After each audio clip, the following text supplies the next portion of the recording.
President Buhari signs the Electoral Act Amendment Bill. Spokesman of the House gives his reaction to this new law. Hope rises for Nigerians living in Ukraine as House of Reps comes to the rescue. And Nigeria's First Lady visits the National Assembly to make a case for women. Later on the program, a female lawmaker representing Shagamu Ikeneremo North Federal Constituency will talk about the proposal for additional seats for women in the parliament. You're watching the Hello Chambers on TVC News. I am Jesu Adewi. Finally, President Muhammadu Buhari has assented to the Electoral Act Amendment Bill after an intense advocacy from the civil society for Mr. President to sign the bill he has rejected 5 times.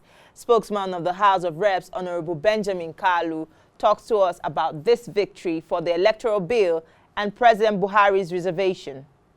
This is one of the ways of advancing our democracy from where it is towards where it ought to be.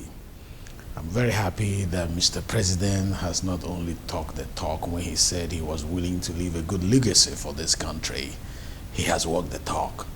And I must also mention that the APC government have achieved a lot within these few years of the life of the 9th Assembly because of the collaboration, the cooperation, the leadership maturity between the arms of government, who do not only see themselves as though being 3 arms of government, they are one government, have pursued the objective, the single objective of nation building of this particular regime. And that has bettered today a great reform in the electoral system of Nigeria. And I give credit to first to Mr. President, like I said, because many never believed that it would come to pass, but I never doubted it. I never doubted because I knew Mr. President was busy looking at how to make sure that the T's were well crossed and the I's were well dotted. And he has performed his constitutional mandate as a man who complies with the provisions of the Constitution of the Federal Republic of Nigeria. The benefit of the Electoral Act that has become law is enormous, or are enormous. The benefits are enormous. And we can now, because of one particular clause, sacrifice the beauty and the value of the entire piece of legislation.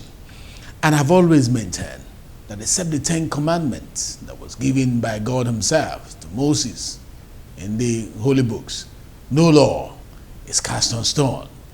And when we look at the dynamic society that we live in, and there is the reality that informs us to make an adjustment or two, definitely we will do that. We did that with the PIA, if you remember.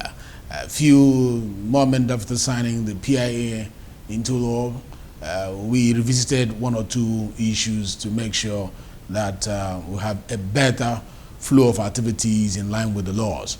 This will not be an exception. He has mentioned his concern.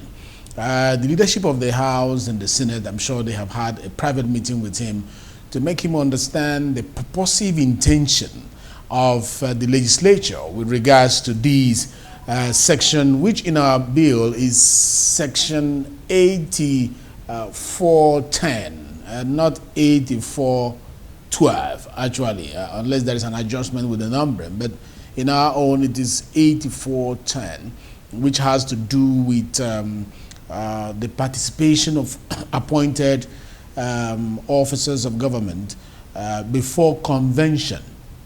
Mr. President was worried that that particular section will be offensive to the Grundam, which is the Constitution, especially as it affects Section 40 and Section 42, 40 which has to do with the right of assembly, 42 which has to do with no discrimination against any person, you know. So, but the Constitution has already made provision for participation in primaries and election, which they started days before that. We are very careful not to offend the provisions of the Constitution.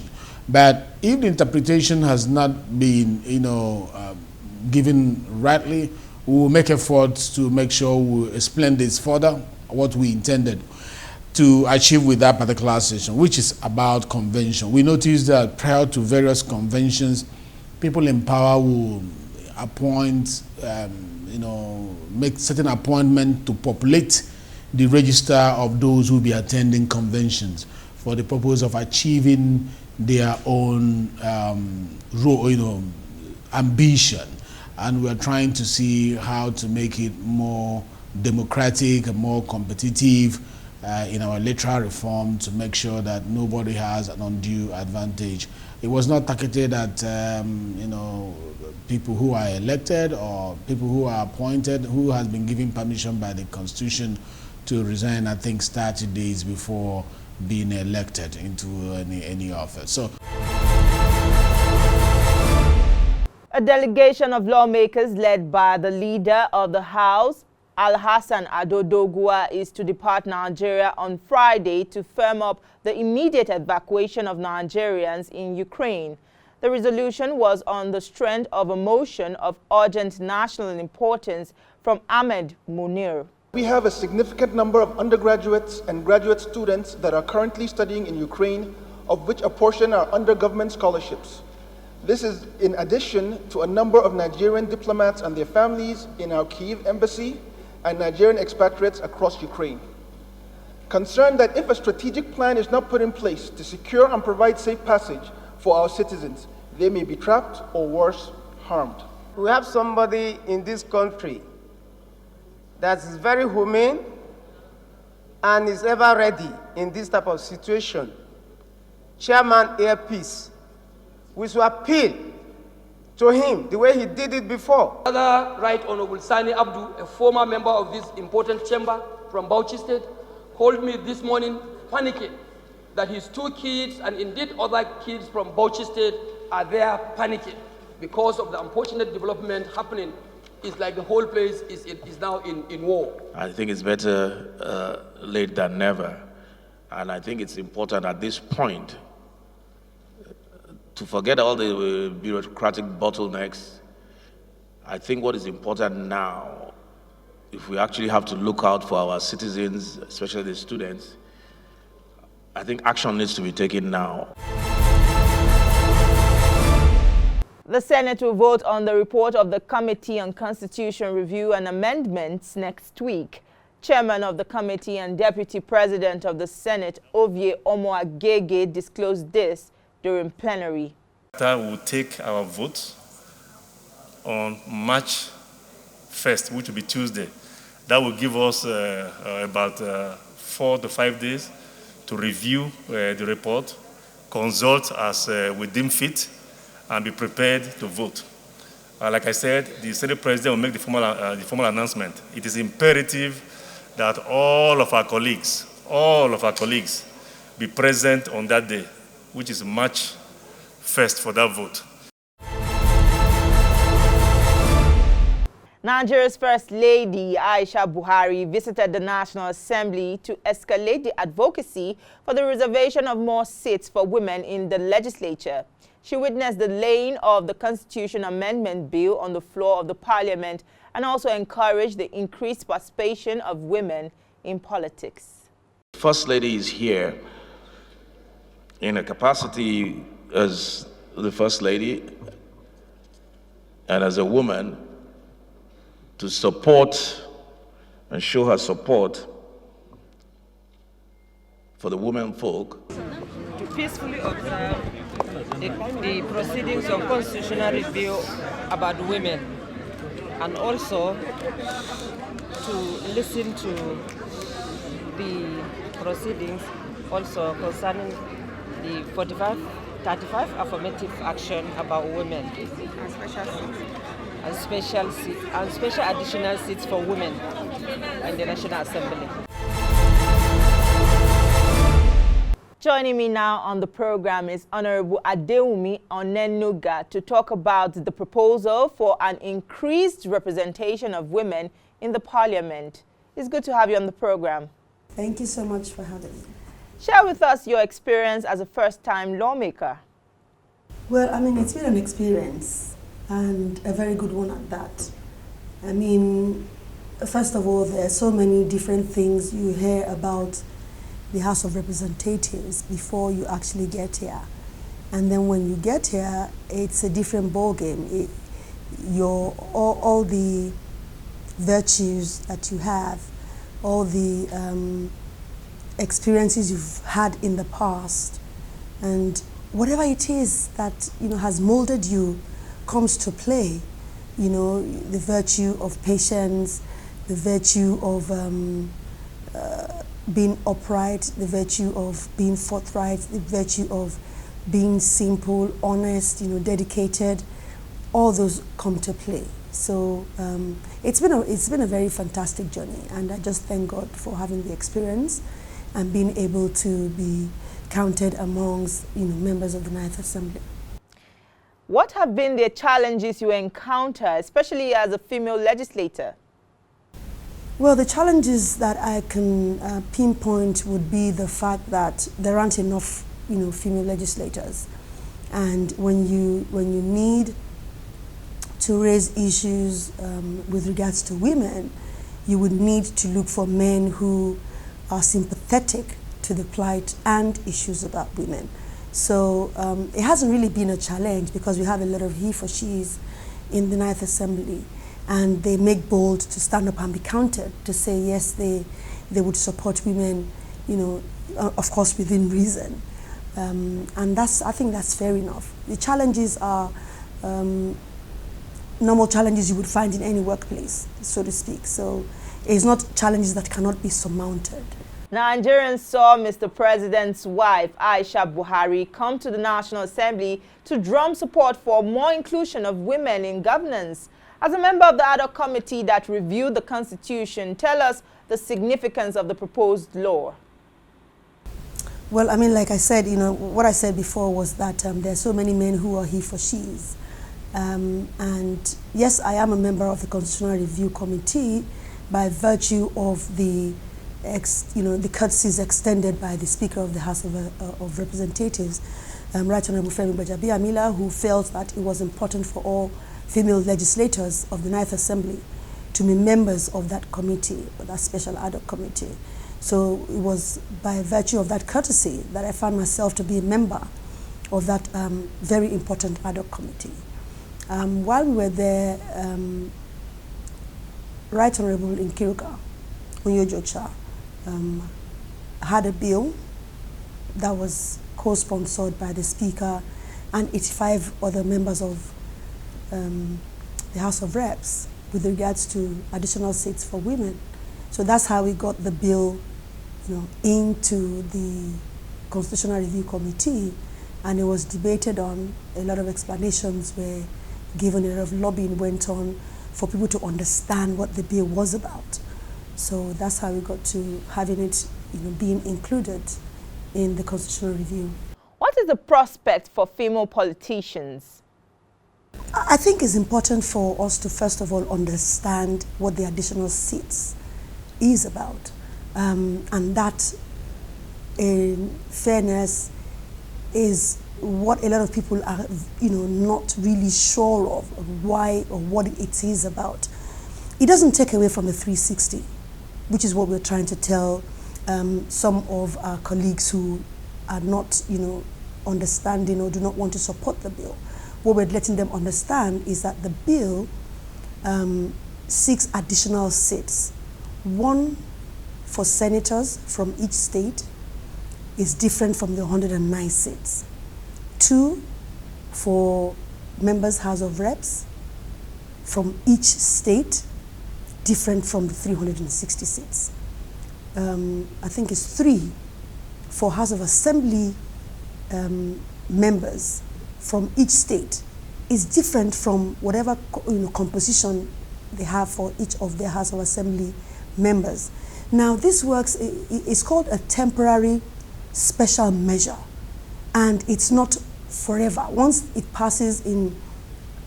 constitution is changed or is altered to include this, it doesn't mean it's in there forever. It's a temporary special measure. And what this seeks to do is to let it run for 4 electoral tenures. which means after 16 years, if we feel that it hasn't worked or it hasn't achieved the goal that we wanted to achieve, or it's, you know, it's not working for the way we want it to work, it can be altered and removed from the Constitution. So people do not need to see it as a problem. And what it seeks to do is not a nomination. The female that are being that have gone to primaries would be voted for. You know, so it's not taken away from the men. It doesn't mean that the 360 seats that we already have, that the women cannot also contest for it. So we are talking about increase in the number of lawmakers at state and federal parliaments. Yes. And that will automatically take its toll on the cost of governance. What we have right now is the legislator is about 0.03% of the appropriated funds for the country. By the time we actually have these added legislators, it will probably go to about 0.34, probably 3% at the maximum, 3% of the total budget of the country. And if you understand how female legislators being included in the governance of a country have affected the GDP, the way the country is run, and how, you know, when women are part of governance, things get better. That is just the truth. So by the time you want to juxtapose how much the extra fund that you're going to spend with, take for example, insurgency, and how women are going to be able to, you know, make sure other women are gainfully employed, you know, entrepreneurs, more entrepreneurs, you know, you would see that it would be funds worth spending.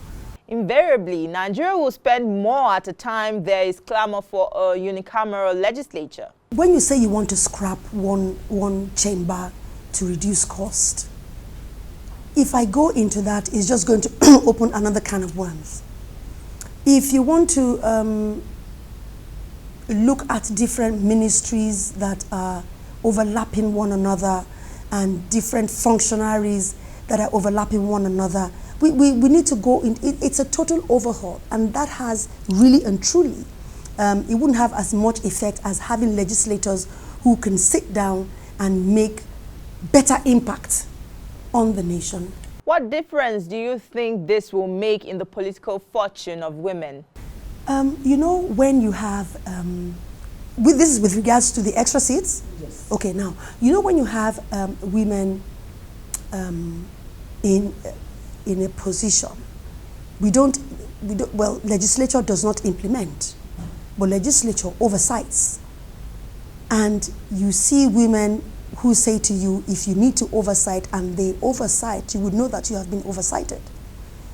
So, I mean, I believe, that's a personal conviction though, that the fact that we would have more women would make sure that it's going to be a better run country, or, you know, that's my personal opinion anyway.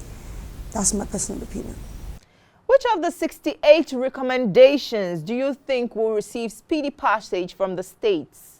I think first of all is going to be the financial autonomy of the local governments and the states' House of Assemblies and the judiciary. I think those would have like resounding eyes all the way. The state houses need to understand that this is a fight for the state houses and the local governments. The local governments themselves understand that they need to be independent. They need to be more functional.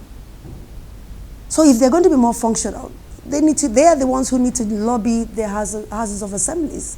We can't do more than what we are doing for them because we feel that the tier of government that is closest to the people, that would make the people feel the impact of the government the more, are the local governments. So, you know, that's why we feel it's going to have like a resound. And everyone now, even the governors of each state, the houses of assembly, now have gotten to a point where they feel this is long overdue. So we believe it's going to have a resounding acceptance. Well, it appears the fate of state police has been sealed.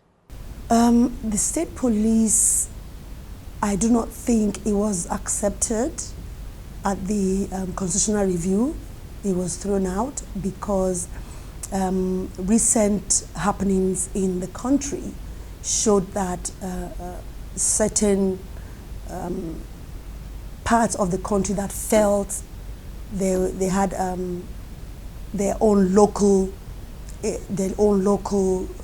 police, so to speak, were not up to par with the way people felt that the state police would have functioned. So they now felt that if that was approved, it may actually increase insurgency. So that's why I think it was actually thrown out. I mean, the majority of members at the House, even the joint session, actually refused that. What mark has your representation made in the lives of your constituents? Well, you can't ask me, you can only ask them. I can just say what I have done, which I feel are the things that they've asked of me. Aside from the bills, which two of them are educational establishment bills, the other things that, as a legislator that I could do for my constituents was make sure that their constituency projects reflected what they wanted, what they needed in those constituencies as at when due. We had trainings for the youth, we had trainings for women, and all the projects that they needed. So I can only say what I have done. I cannot tell you how they felt impacted. They're the ones who would say, have we been impacted? Of course, you cannot get 100% of the people to be impacted, but was the majority impacted? So you would have to go and ask them. You should have a feedback mechanism. Yes, I have that. And if I say to you that, majority of the people are happy with the projects that we have done, projects we have been able to facilitate to the constituency, you would have to take my word for it. But if you have the opportunity of going to the constituency and asking one or two people, then you will get a balanced, report on that. 2023 is almost here. Is Adewunmi Onanuga interested in returning to the House? In legislature and in politics generally, you need to watch what your constituency is saying. As at now, we are all engrossed in the National Convention, the upcoming National Convention, and we need to get that out of the way first. The leadership of the House of Representatives have advised that it is best to have seasoned legislators, i.e. people who have not only come for one term and gone back home, but have done at least a minimum of 2 tenures. But that, of course, is also dependent on the situation in your constituency. All politics is local. So when we finish the constituency, the National Convention and our zonal congresses, then we can start thinking of, okay, so what does the community feel? Does the community feel that they would prefer a returning legislator, or they would want the legislator to move somewhere else? It's up to the community. And of course, the leadership of the party in that constituency and the state. As a member of the APC, how will you react to the recent postponement of the party's national convention? Well, I don't work at the National Secretariat, and whatever challenges they're having, I think now that they've come up with the timetable to say that specifically, definitely, these are the things we need to do. And I hear from the party secretariat that although they are actually adhering to the timetable that they just brought out, I think a couple of or 3 days ago, and they're actually going by those timetable. I think they've surmounted whatever issues or challenges that they had, and we just need to be forward-looking to believe that this time around everything has been surmounted, and we will do the National Convention at the date that they have been, been given. You have been here for almost 3 years. Give us your assessment of the 9th House under Speaker Femi Gbajabiamila. You want me to blow the trumpet of the 9th Assembly? And I have to, because really, I don't think I have ever seen an assembly from the 1st to the 9th that has tried to stabilize this country with regards to strike actions, with regards to the arguments here and there. You know, over and beyond the duties of the legislature, you see it stepping in to balance things out. So if only for that, aside from the core duties and the legislative actions that we take, if only for that, I would give this 9th Assembly 85–90% for trying to stabilize the country, yes. Before we draw the curtain on the program, we will bring you the comic relief on the floor of the Parliament. At Thursday's plenary, lawmakers opened debate on the Russia-Ukraine conflict, and they took turns to comment on the conflict. But the minority leader, Ndudi Elumelu, was getting frustrated as it seemed the speaker did not see his hand raised up as a sign that he also wanted to comment on the matter. Honourable Elumelu then whipped up sentiment and accused Mr. Speaker of depriving his constituents the right to be heard on the floor of the Parliament. Speaker Femi Gbajabiamila's response was hilarious. And I've tried several times to raise up my hand to contribute to this all-important motion moved by Honourable Muni from Lere Federal Constituency, a man that I found to be very intelligent. And it appears that there is some kind of connivance to deprive my voice and the voice of my federal constituency not to be heard, because I have somebody in that Ukraine doing her PhD. Point of order, Mr. So that's your point of order is freedom of expression. Point of order. Okay, I'm not going to let you go from point of order to debating the issue. Yes. That's our program for this week. You can watch a repeat broadcast on Sunday morning. Also, you can see this episode again on TVC News YouTube channel. Do not forget to subscribe, like, and share. Also, follow me on Twitter. My handle is @JesuAdeoyeTVC. Thank you for watching. See you next time.